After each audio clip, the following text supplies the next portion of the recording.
Hi everyone, we are at the Rhode Island Historical Society at the historic John Brown House in Providence with librarian Phoebe Bean to talk about Thursday's event taking place actually just up the street a little bit, Relics, Rebels, and Rum. So I'd shake your hand, but you've got some gloves on because you have some relics that you're going to show us. But tell us a little bit about this event, Phoebe. You said you were able to present it before, but first time taking place here, Relics, Rebels, and Rum. It's really the story of Rhode Island told through collections. And I did develop this talk out of a smaller talk that I gave in Patuxent at the Edgewood Preservation Association. But we have so many incredible objects and so many incredible stories to tell that I think it's going to be a great overview of the way that Rhode Island has evolved and rebelled and saved history and all the other things that we're going to cover tomorrow night. And so speaking of relics, of course, the Historical Society has a treasure trove here, and Phoebe has her gloves on to make sure that they stay well protected for years moving forward. So tell us a little bit about some of the relics you're going to be showing tomorrow night. So I'll be talking about these tomorrow night, and this is a Dutch-made tobacco box from 1589, and it's engraved on the top with a calendar. Oh my goodness. It's really beautiful. Wow. If you see all the detail. 1589. Yes, and it has Dutch right inscribed on the side. So that shows how the colony was trading early. That was before 1636 when Providence was founded. Many people don't know that William Blackstone was actually the first English settler on what's now Rhode Island territory. This is a nail from his coffin, and we have 4 of them that are in our relics collection. And it's a little creepy, but it's a little fascinating. My next question was going to be, how does one get nails from someone's coffin? Construction. Okay. Usually. He had a homestead near Cumberland, had volume of over 86 books.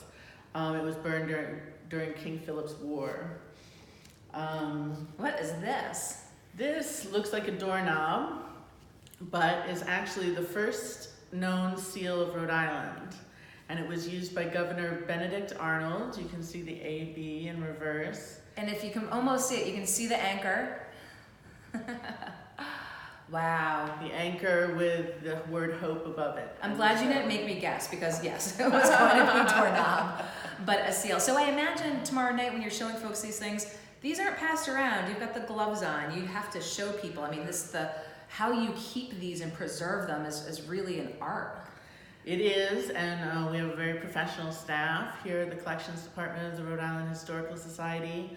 I'll be covering the Rhode Island's involvement in the rum industry, as well as the Atlantic trade, and talk about interactions with Native Americans that were here when the English came.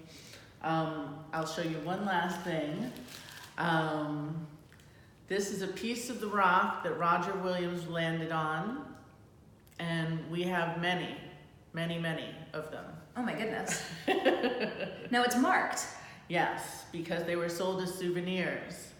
As soon as the rock was identified in the 19th century, people started blowing it up to get souvenirs, and they put a little label on it that says rock that Roger Williams landed on, kind of like why they started protecting Plymouth Rock. But Well, I got to imagine even the signage on it in itself is a quasi-historical, because it's the original and then the iteration of it as well. So tomorrow night sounds like a fantastic event. Sounds like you've already gotten a great reception already for folks who are planning to come.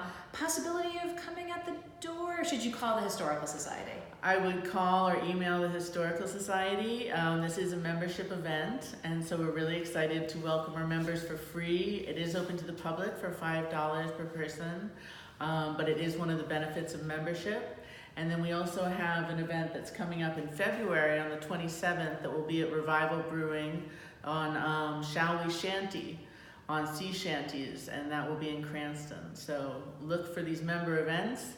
and come support the Rhode Island Historical Society. Well, Phoebe Bean, I'm so glad that you let us come here, get a little glimpse and preview for Relics, Rebels, and Rum taking place on Thursday at the Rhode Island Historical Society. We'll be sure to have links so you can check it out. But again, as Phoebe said, membership event, but more membership events coming up. You can join the Historical Society. So thank you for your time today, and thank you for watching. We'll have more on the Historical Society and more, of course, moving forward on Go Local. I'm Go Local News Editor Kate Nagel.